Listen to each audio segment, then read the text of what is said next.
আর এখন এই এই এই মানে পচা সংস্কৃতি যে কত বিরক্ত করছে দিন দিন, যেখানে যাবেন সেখানেই ধুমধারাক্কা গান। আর গান শোনার মানুষের কিছু রুচি থাকে, কিছু গান ছিল না শুনলে তাও কিছুটা ভালো লাগে, তাই না? এমন কেউ নাই যে গান কানে যায় নাই, আছে না? এমন কোনো মানুষ নাই যে গান আসলে কখনো কানে যায় নাই। কানে যাবেই সবাই, কারণ সবাই তো ওপেনলি শোনে। কিছু কিছু গানের অ্যাটলিস্ট কিছু মান আছে, মানে শুনলে মনে হয় ঠিক আছে গান হচ্ছে, যদিও ওটা হারাম। এখন যেগুলো প্লে হয় দেখবেন এমন কিছু মিউজিক, এমন কিছু ধুমধারাক্কা, গানের কোনো জাতি না, মানে শয়তান যে নাচছে ওর পাশে কোনো কোনো কোনো কি বলবো, আসলে কোনো সন্দেহ নাই ওর পাশে শয়তান নাচছে। এমন এমন সাউন্ড, আর যদি যা বলেন ভাই সাউন্ডটা একটু কমায় দেন, পাশে আলেম আছে বা মসজিদ আছে বা নামাজ হচ্ছে, আরো জোরে দিবে সাউন্ড। এদেরকে সামাজিকভাবে প্রতিহত করা দরকার। এদের বিরক্তি এত বেড়ে গেছে, মাঝে মাঝে এমন কিছু দিবস আছে, দিবসগুলো গানের জ্বালা রাত্রে ঘুম হয় না। মুমিন বান্দা এশার নামাজ পড়ে ঘুমিয়ে যাবে, শেষ রাত্রে উঠবে, ও সারা রাত ঘুমই হবে না এই গানের জ্বালায়। বিয়ে হবে দেখবেন ধুম ধারাক্কা গান লাগিয়ে দিয়েছে। একদম একটা ফ্ল্যাটের মধ্যে 10টা পরিবার আছে, ওর কোনো খেয়ালই নাই, ও একাই পরিবার, ছাদের উপর যাবে ধুম ধারাক্কা গান বাজাবে, মাশাআল্লাহ এই বরকত নিয়ে জীবন শুরু করছে। এই অভিশাপ নিয়ে জীবন শুরু করলে বৈবাহিক জীবন সুখী হবে? তো শয়তানের আনুগত্য দিয়ে জীবন শুরু করেছে দেখবেন। আবার এমন সময় অনেক কিছু কনসার্ট হয় দেখবেন, স্টেজে এমন ভাবে নাচানাচি করে মনে শুয়োর আর বারণ নাচছে। হ্যাঁ, হাদিসে এই শব্দ এসেছে, আমার উপর রাগ করবেন না। নবী সাল্লাল্লাহু আলাইহি ওয়াসাল্লাম বলেছেন, যারা এই উম্মতের মধ্যে মাদককে হালাল করে নিবে, বাদ্যযন্ত্রকে হালাল করে নিবে, এবং যারা নর্তকী নাচাবে এবং মিউজিক্যাল ইনস্ট্রুমেন্টের সাথে এদের গভীর সম্পর্ক থাকবে, একদিন সকালে আল্লাহ পাক এদেরকে বানর আর শুয়োর বানিয়ে দিবেন। একদম টাটকা হাদিস, আখিরুজ্জামানের হাদিস। পড়ে দেখেন, আলেম ওলামাকে জিজ্ঞাসা করেন, হাদিসটা না থাকলে আমার নাম বদলায় ফেলাবো। এই হাদিসও আছে। এটা কি ফিজিক্যালি হবে? আমার কাছে মনে হয় না ফিজিক্যালি হবে, আল্লাহু আলাম, আল্লাহ ভালো জানেন। তা আমার কাছে মনে হয় না যে ফিজিক্যালি হয়তো বা হবে না, ইন্টারনালি তারা বানর আর শুয়োরের মতো হয়ে গেছে, আমার কাছে তাই মনে হয়। ভিতর থেকে স্বভাবগতভাবে দেখবেন বানর আর শুয়োরের মতো করছে। তো কি করবেন? এখানে ঈমান নিয়ে আপনি চলবেন কি? নূর কি জিনিস বোঝাতে গিয়ে আপনাকে এই কথাগুলো বললাম। আপনি 10টা দিন ইতিকাফ করে তারপরে এই পরিবেশে যান, আপনি আল্লাহর নূর নিজেই বুঝতে পারবেন, আল্লাহর নূর কি জিনিস, আধ্যাত্মিকত্ব কি জিনিস।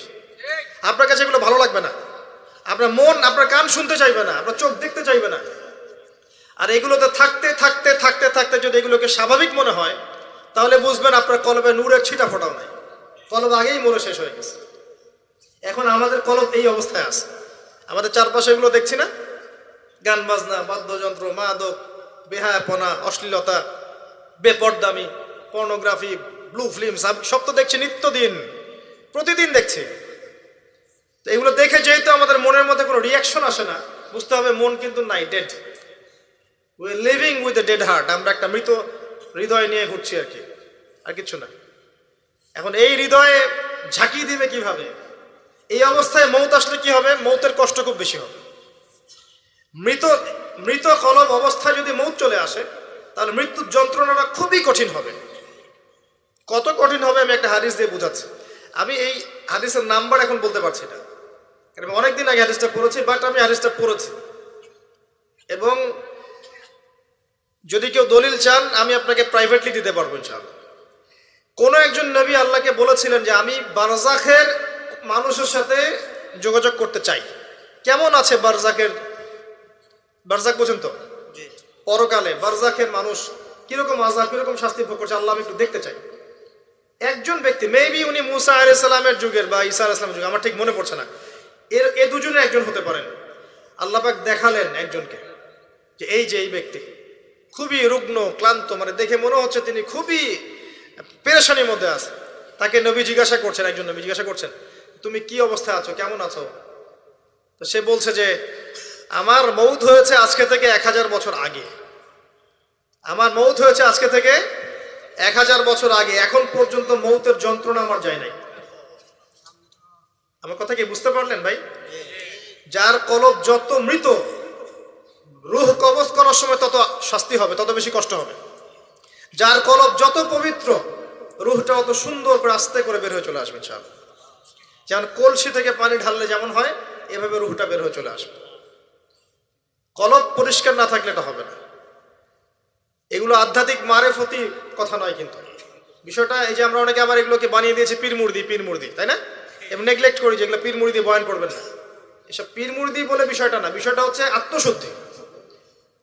আর একজন পীর যদি একজন মানুষকে আত্মশুদ্ধির পথে নিয়ে যেতে পারেন, বিষয়টা কখনো খারাপ করে দেখার কিছু নাই। একজন মানুষ যদি আরেকজন মানুষকে আত্মশুদ্ধির পথে নিয়ে যেতে পারেন, এটাকে খারাপ করে দেখার কিছু নাই। হ্যাঁ, এগুলোর নামে আমরা অনেক কিছু তৈরি করেছি যেগুলোর হয়তো অস্তিত্ব নাই। এটার নামে আমরা অনেক কিছু তৈরি করেছি, নিজেরা বানিয়ে নিয়েছি। এগুলো হয়তো আপনি বলতে পারেন যে হ্যাঁ এগুলো সুন্নাহসম্মত হচ্ছে না ইত্যাদি, কিন্তু আত্মশুদ্ধির এই প্রক্রিয়াটাকে আপনি ডিসকারেজ করতে পারেন না। আর আত্মশুদ্ধি আল্লাহওয়ালা মানুষের কাছে না আসলে হবে না। আত্মশুদ্ধির এই বিষয়গুলো এই কিছু কাজ করা এবং কিছু কাজ বর্জনের সাথে জড়িত আছে।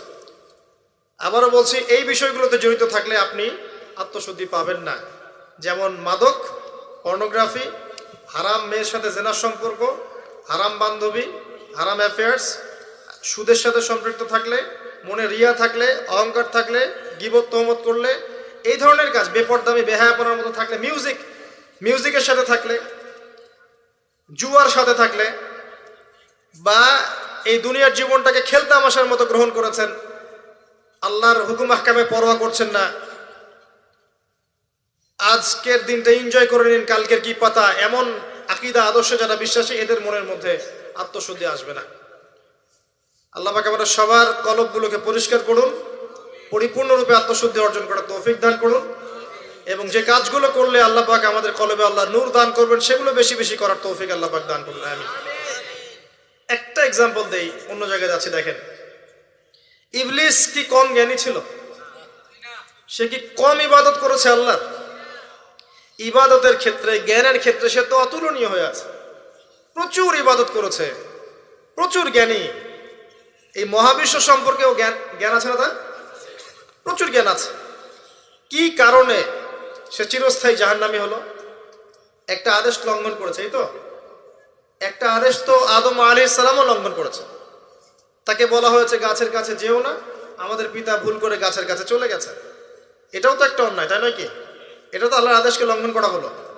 আদম আলাইহিস সালাম তওবা করে ফিরে এসেছেন, বলেছেন রব্বানা যালামনা আনফুসানা ওয়া ইল্লাম তাগফির লানা ওয়া তারহামনা লানাকুনান্না মিনাল খাসিরিন। এটা আদম সন্তানের স্বভাব, ভুল করবে, তওবা করে ফিরে আসবে। কিন্তু ইবলিস, সে তওবা করে ফিরে আসেনি, বরং আবা ওয়াস্তাকবারা, সে অবাধ্য হয়েছে, অহংকার করেছে। খালাকতানি মিন নার ওয়া খালাকতাহু মিন তিন।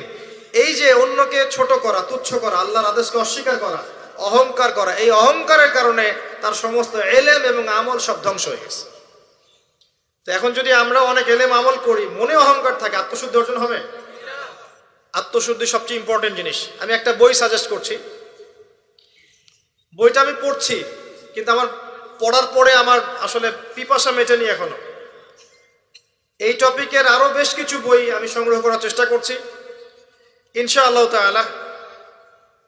আগামীতে আমি এই টপিকে, শুধু এই টপিকেই আলাদা স্বতন্ত্র একটা লেকচার দিব ইনশাআল্লাহ তাআলা।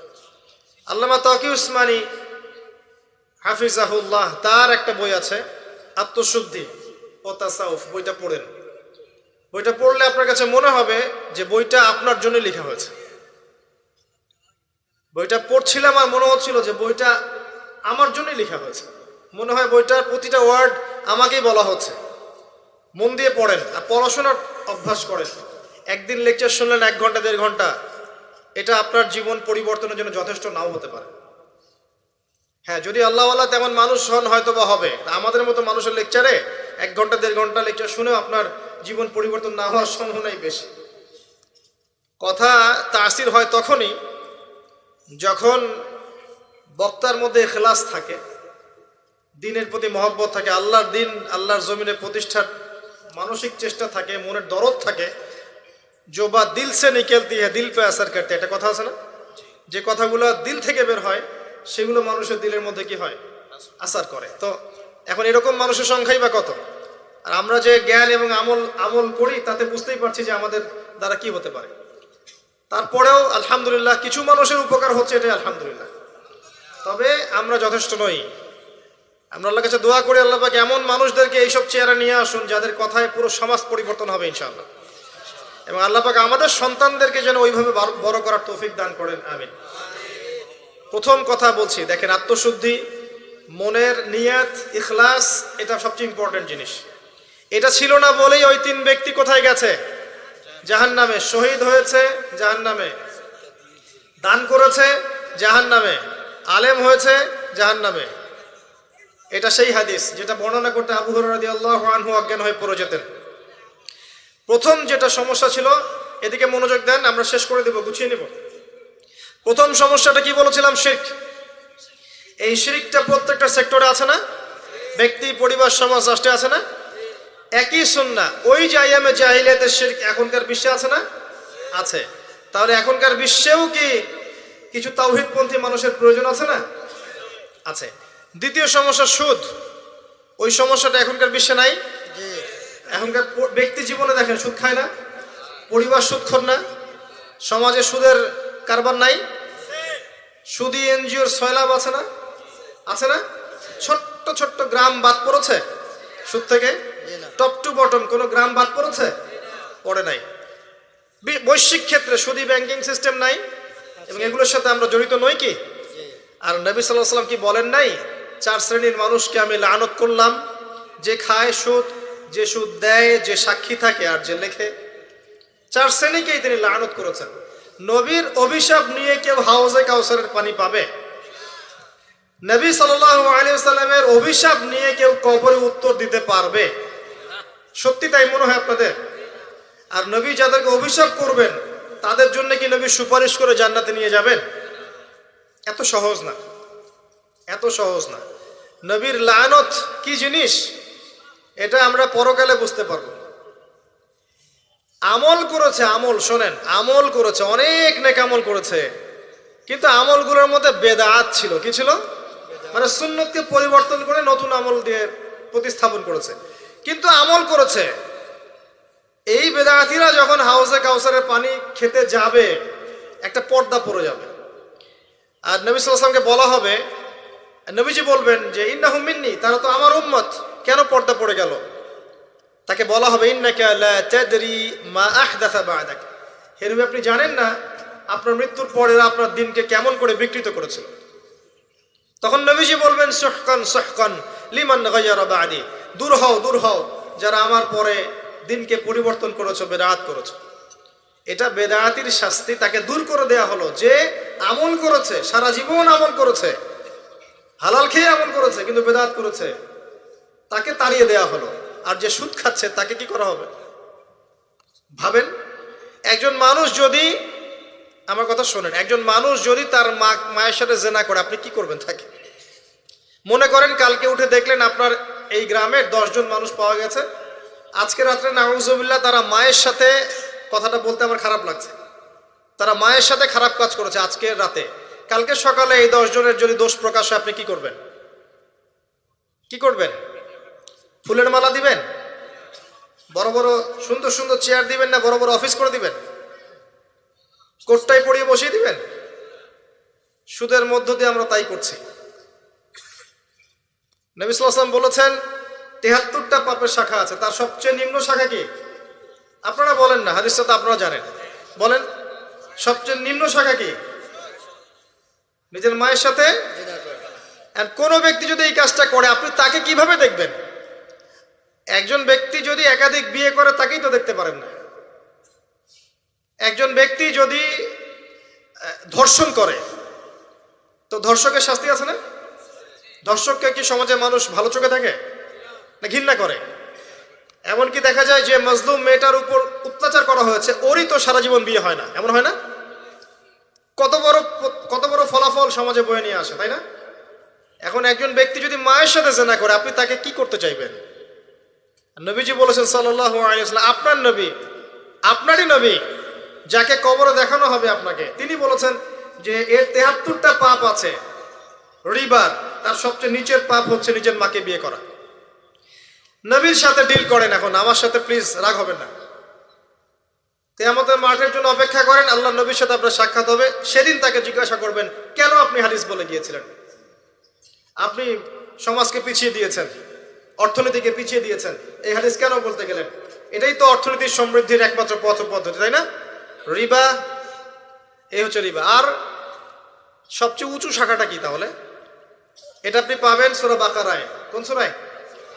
আয়াত নাম্বার 279 থেকে শুরু করে পড়া শুরু করবেন, দেখবেন ওখানে আল্লাহ পাক বলেছেন, ইয়া আইয়ুহাল্লাযীনা আমানু, হে মুমিনগণ, ইত্তাকুল্লাহ, আল্লাহকে ভয় করো, ওয়া যারু মা বাকিয়া মিনার রিবা, সুদ ছেড়ে দাও, সুদ ছেড়ে দাও। আল্লাহ বলছেন ইল্লাম তাফআল, তোমরা যদি এটা না করো, ফাযানু বিহারবিন মিনাল্লাহি ওয়া রাসূলিহি, তাহলে আল্লাহ এবং তার রাসূলের সাথে যুদ্ধের ঘোষণা শুনে রাখো। এটা সবচেয়ে উঁচু লেভেল। আল্লাহ এবং তার রাসূলের সাথে কারো যুদ্ধ হচ্ছে মনে করেন, কথার কথা, আপনি কার পক্ষ নেবেন? এটা আমরা বলছি ঠিকই, আল্লাহ এবং তার রাসূলের সাথে যুদ্ধ হচ্ছে, কিছু মানুষ তার সাথে যুদ্ধ করছে। মনে করেন রাসূল সাল্লাল্লাহু আলাইহি ওয়াসাল্লাম জীবিত আছেন, একদিকে দাঁড়িয়ে আছেন, কথার কথা, এবং তার অপোজিশনে ধরেন 1 লক্ষ মানুষ দাঁড়িয়ে আছে, যাদের হাতে অত্যাধুনিক মারণাস্ত্র আছে। নবী সাল্লাল্লাহু আলাইহি ওয়াসাল্লামের হাতে কিচ্ছু নাই, তিনি একা মনে করেন, আপনি তার উম্মত। এখন আপনি এই যুদ্ধে কার পক্ষে দাঁড়াবেন? কথা বুঝতে পারছেন? আমরা এখন কার পক্ষে দাঁড়িয়ে আছি জানেন? ওই মানুষদের পক্ষে যারা অস্ত্রশস্ত্র নিয়ে নবীর এগেইনস্টে দাঁড়িয়ে আছে। আমাদের উচিত ছিল নবীর পক্ষে, আল্লাহর পক্ষে দাঁড়ানো। আমরা এই রিবার মধ্য দিয়ে তার বিপক্ষে দাঁড়িয়ে আছি। সূরা বাকারা পড়ে দেখেন, এটা আমার কথা না, একটা কথা বানিয়ে বলে নাই, একটা কথা এদিক ওদিক যাবে না ইনশাআল্লাহ। এটাই লেখা আছে কোরআনে, ওয়া ইল্লাম তাফআলু ফাযানু বিহারবিন মিনাল্লাহি ওয়া রাসূলিহি। যে কোনো আলেমকে জিজ্ঞাসা করেন, যে কোনো মাযহাবের, এই কথাই বলবেন, যদি সাহস থেকে থাকে, সৎ সাহস।